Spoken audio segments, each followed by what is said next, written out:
Biela tma, meteorologický jav alebo fenomén tejto oblasti v okolí Popradu, pod Tatrami.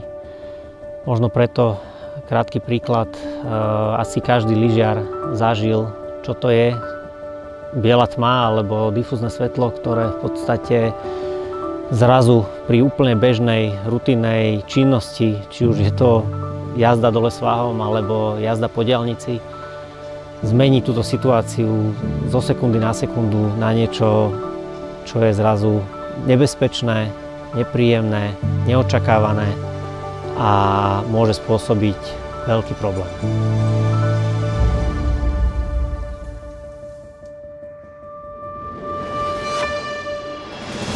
Prinášame opatrenia, ktoré pomôžu všetkým vodičom, ktorí by sa za iných okolností dostali do tejto situácie, ju prežiť bezpečnejšie. Máme za sebou funkčné skúšky, ktoré nám dali možno nejaké odpovede na otázky, ktoré by sme si inak nevedeli položiť.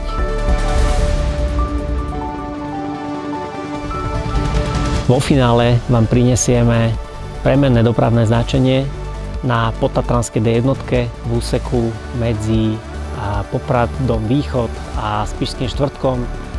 Aj keď veríme, že sa do tejto situácie nikdy nedostanete, ale ak by náhodou sa predsa tak stalo, vďaka tomuto by to malo byť oveľa bezpečnejšie.